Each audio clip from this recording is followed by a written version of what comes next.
How aggressive will Clark Lee and Vanderbilt be when the spring portal opens up? I don't know. We'll see.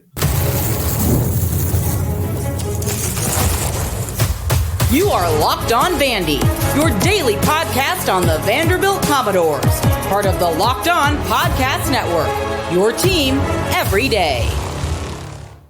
What's up, everybody? Welcome into the Locked On Vandy podcast on the Locked On Podcast Network. I'm your host, Corey Burton.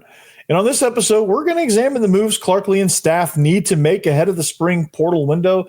Man, do they have some decisions to make.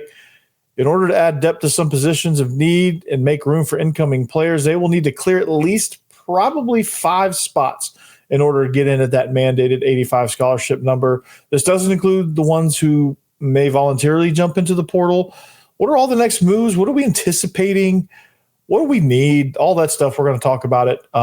And maybe a little bit of recruiting as well. Bryce Gilmore visited over the weekend. He seemed like he enjoyed himself here in Nashville. Maybe that's a good sign. I don't know. We'll see. And then we're going to wrap the show. We're going to discuss the inconsistent nature of Vandy baseball. They get shellacked in game 1, run ruled in game 2, and then when they finally had enough, they lay a smackdown back to the Sooners in the series. It's a very weird series. There was no close games on either end. The results may overall have been terrible, but I think we may have found a new attitude to fuel their performance. We'll see. But thanks for making Locked On Vandy your first listen each and every day. We're free and available wherever you get your podcasts and on YouTube as a part of the Locked On Podcast Network, your team every day. Now, today's episode is brought to you by Game Time. Download the Game Time app, create an account, and use code LOCKEDONCollege for $20 off your first purchase. So, spring portal is ahead, right? Spring practice is wrapped. Everything is ready to roll. And Vandy needs to make some moves, okay?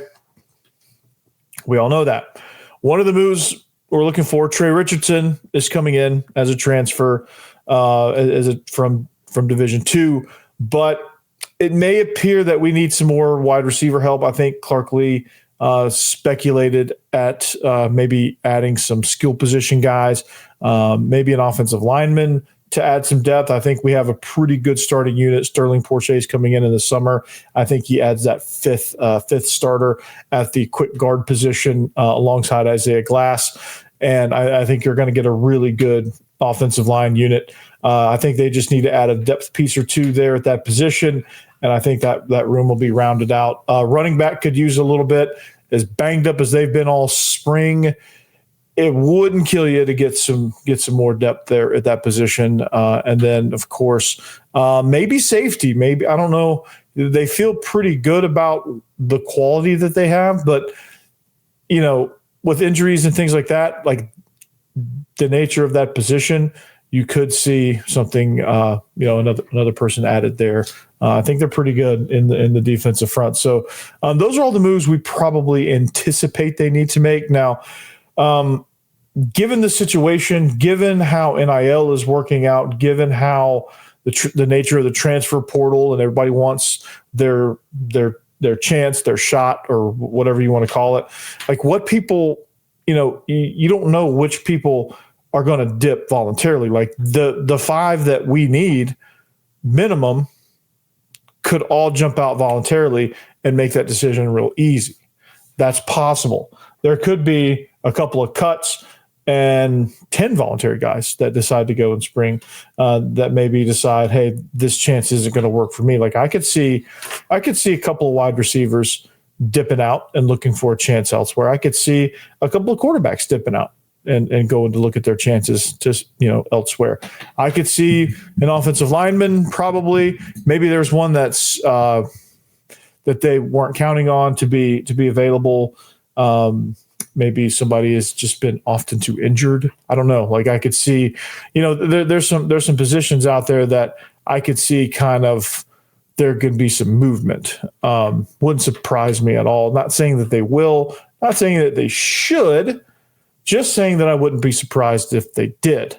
But he said, Clark Lee is who I'm saying. He said, quote, "At this point, of the management of the roster is going to be elimination, because there's still restrictions we're operating under in terms of scholarship numbers and stuff like that. Now, the roster limit is 105, but the SEC has mandated that they continue to only limit themselves to 85 scholarships. So they could have, 85? So they could have 20 payers, but like you could maybe get a guy to walk on, pay him through NIL, and still have a starter. So the walk-on situation is going to be slightly different. Like you could have, if you had a guy that could afford to pay, or a guy that you're going to give a lot of money to, maybe you save that scholarship for somebody who's not quite, I don't know.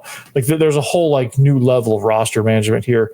But I think they can share up to $20.5 million in revenue with athletes, as long as they have.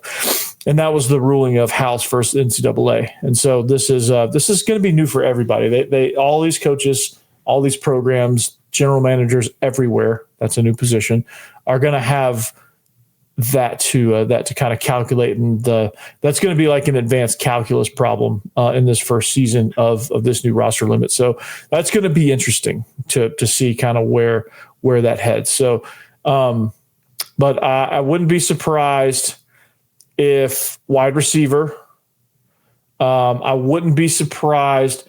Hell, I wouldn't even be surprised if they got an interior defensive lineman. Like that position, you never turn those down. If there's one that's interested in coming, you don't turn him away. All right, backup offensive tackle. Like I think Vandy's got more depth on the interior of the offensive line than they do at the tackle position. So that, that could be a position as well. But it's in an effort to be, I think the most important thing is in an effort to be more explosive, you've got to have somebody that can come in at the wide receiver position. Like you have to have that. Like Trey Richardson could be what the doctor ordered. They just need like one more of those, right? They just need a bigger guy now, an outside guy. Like they got their slot. He's probably going to return kicks because he's a sprinter. He's gonna wreak havoc from the inside, and maybe that's exactly what they need, because Pavia going deep to the outside is not quite as strong as him going deep across the middle or across the seam. So maybe attacking those with Stowers and Richardson. Sometimes you can move Sherrill in there. Like you can do a lot of different things with this wide receiver core, but they've got to find somebody that's going to work. And so I'm very adamant about that.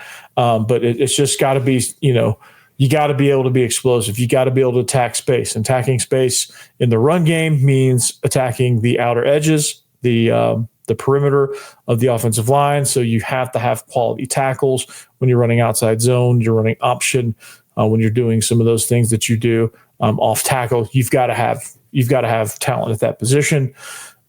We do, but maybe it's just not enough. And not enough to last the gauntlet of the SEC.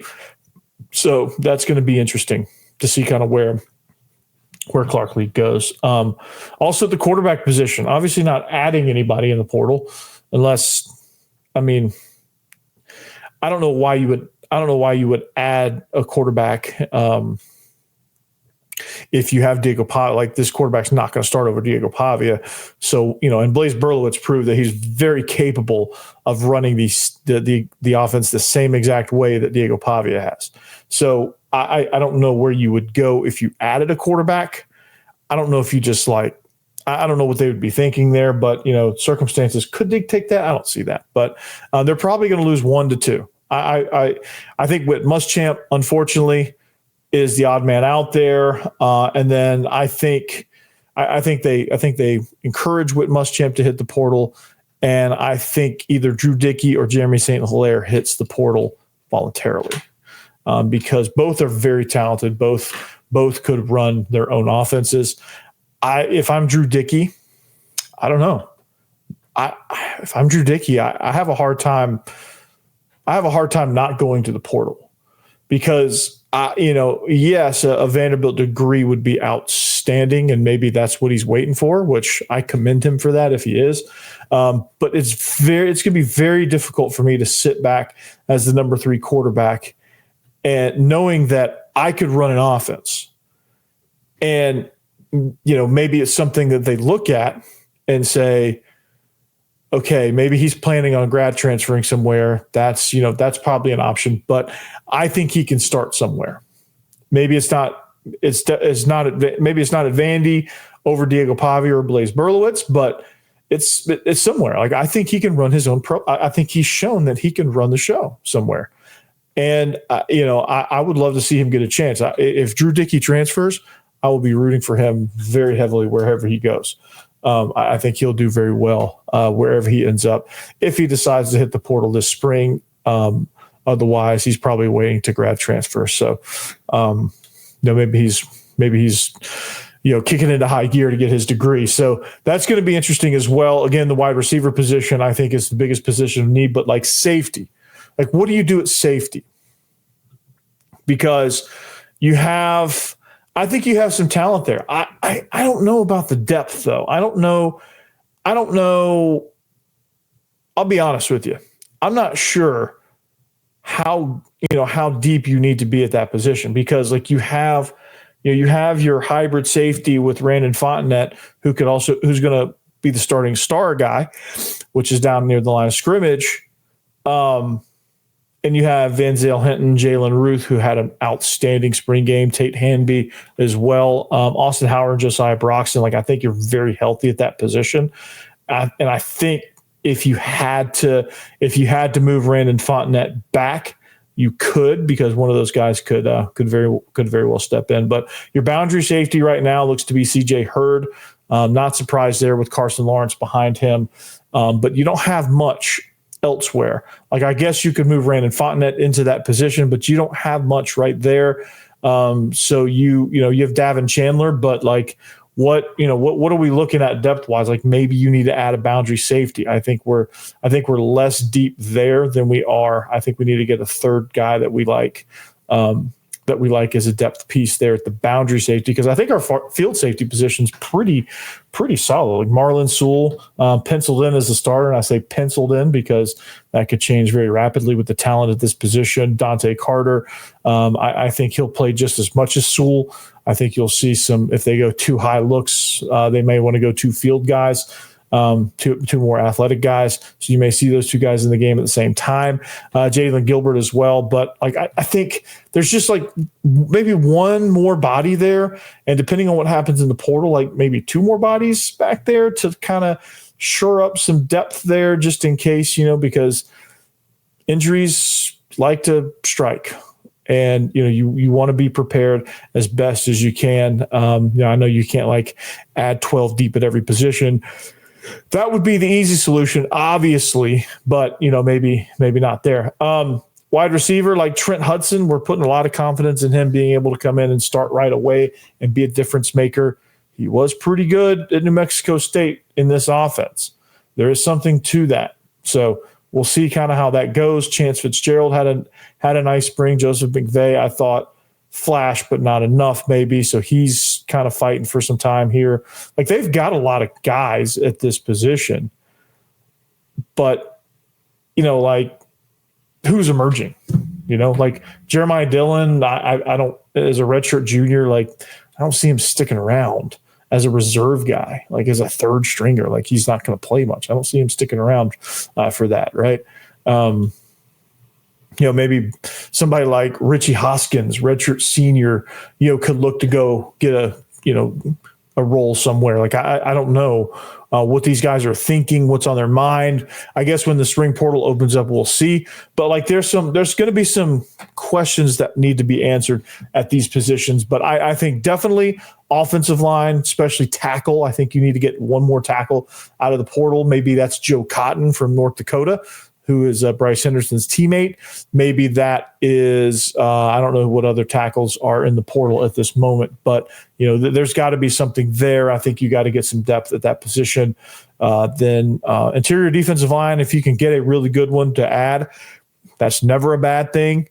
Wide receiver, like, I think you just need that one, that guy. Like, if there's I don't know if you chase just a chase, but like, if there's a special dude that's interested in you, at that position, I think you got to go up and get him. So we'll see the answers. We'll see what's coming up, but a lot of changes probably happening.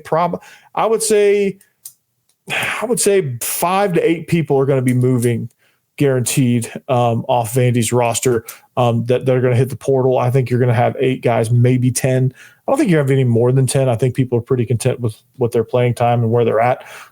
So I think I'd be surprised if you saw more than 10.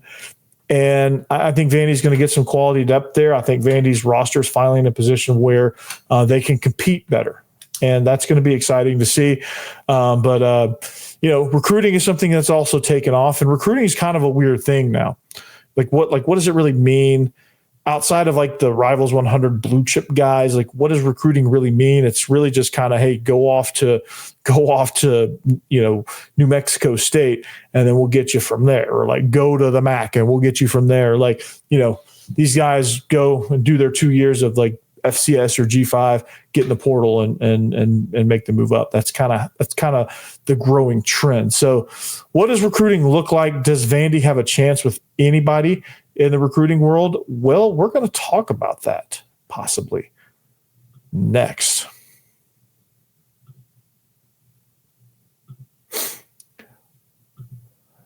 There's nothing like the atmosphere of an NBA playoff game. Every bucket, every defensive stop, every moment feels huge. It's electric in the arena, and with Game Time, you can be a part of it without the stress of last-minute ticket hunting. Game Time makes it fast and easy to get playoff tickets, even when the demand is sky high. Prices on the app actually go down as tip-off gets closer, and their last-minute deals can save you up to 60%. Here's why I use Game Time, right? The last-minute deals, this is the greatest thing. You can save up to 60% off buying last minute for sports, concert, comedy, theater, all of that. And the all-in pricing means there's no surprise fees at checkout, and what you see is what you pay. So take the guesswork out of buying tickets with Game Time. Download the Game Time app, create an account, and use code LOCKEDONCollege for $20 off your first purchase. Terms apply. Again, create an account and redeem code LOCKEDONCOLLEGE for $20 off. Download Game Time today. Last minute tickets, lowest price, guaranteed.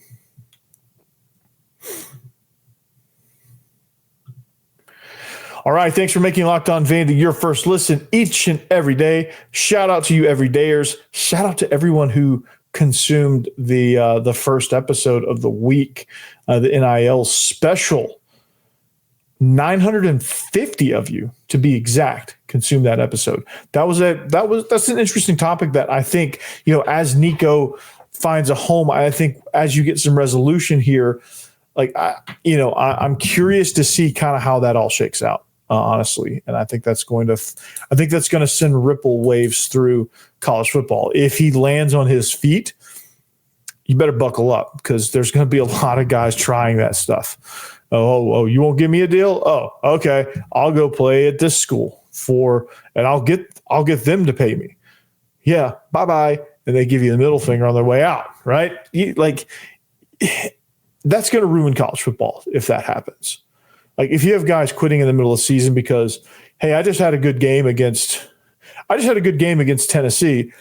I want my money. Oh, you're not going to give it to me right now? And here we go, right? That's going to ruin college football. I think the reason why, like I said in the episode, the reason why the NFL is so great is because there's so many guardrails and there's so many safeguards for these teams financially that guys just, you can't just jump. You can't just hold out. You can't just pull these kind of things. Can you imagine if a guy tried, guys cases like Le'Veon Bell, they don't happen hardly at all for a reason, right? And so we'll see the impact of what Nico did and see how that all shakes out. So if he ends up at Akron for $100,000, then I think a lot of people are going to be like, yeah, that wasn't a great move. I'm never going to try that. Or if he ends up at Colorado for $6 million, okay, that's a game changer, and not in a good way. So anyway, I'm interested to see. Dion, please don't blow this thing up. All right. Please do not let this happen, because it will destroy college football, I think, because a lot of people are going to try that stuff now. Money, it's like and I'm glad these guys are getting paid. I really am. But like, again, you got to have some safeguards, some guardrails, things like that. So that the product that you're investing, like, just think about it this way.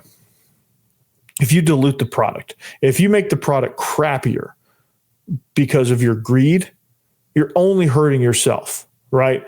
Like, I think the value of things go down because people stop watching, companies stop getting interested, things like that. Like, I think it kind of waters down your product.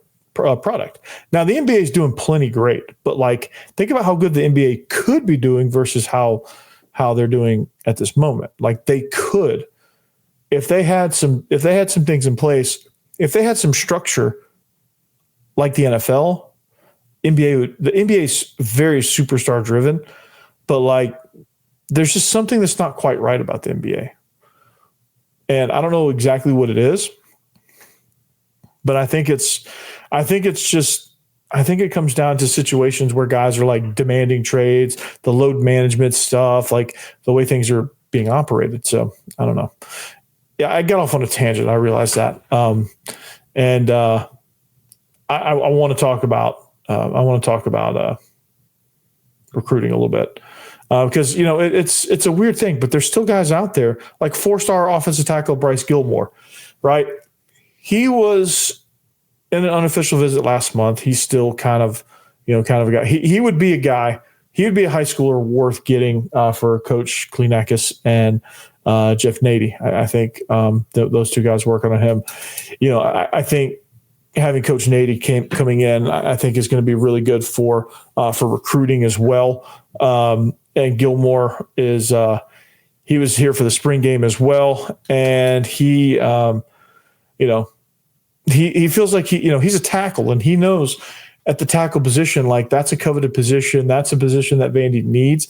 He knows he can come in and probably get early playing time there, and so one of the things he liked is seeing the growth in the offensive line, seeing some of their very first practices and the mistakes they were making, and then seeing them not struggling with those same things. And the environment of the offensive line room, I think, is at an all-time high. So that's a very good thing to show. He said, he used the word family.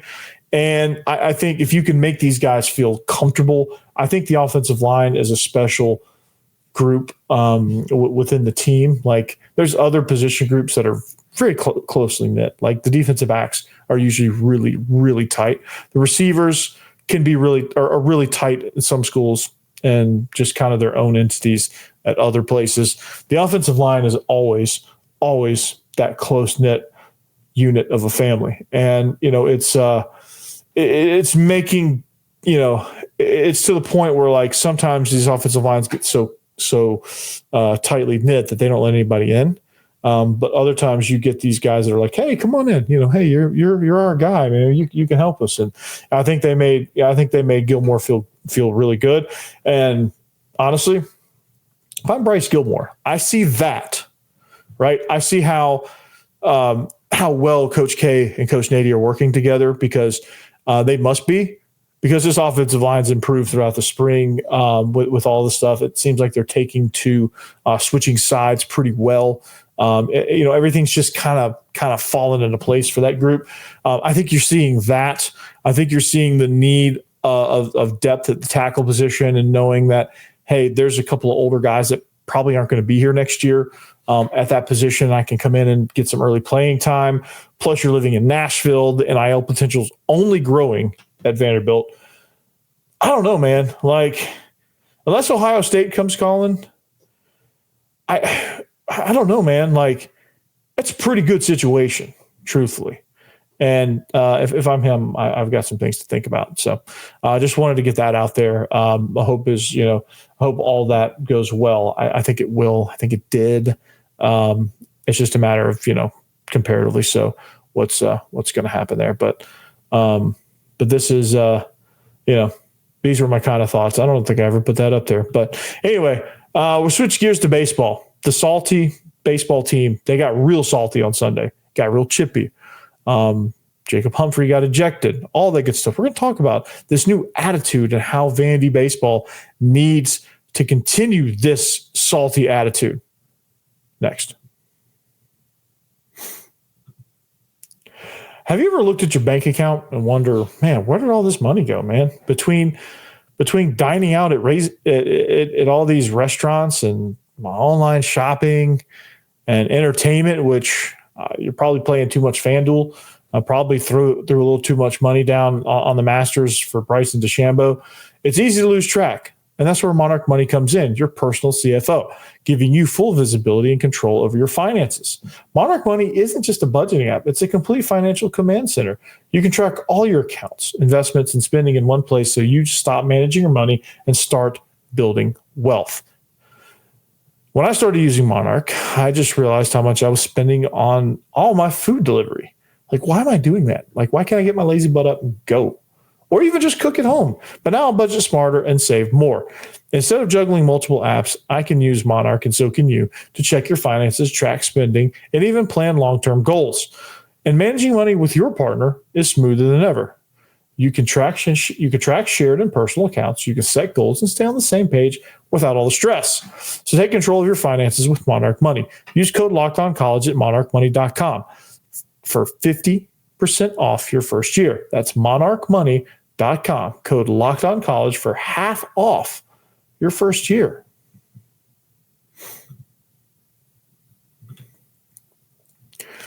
All right, we are wrapping up the show here. Locked On Vandy. Thanks for making us your first listen. Shout out to you, everydayers.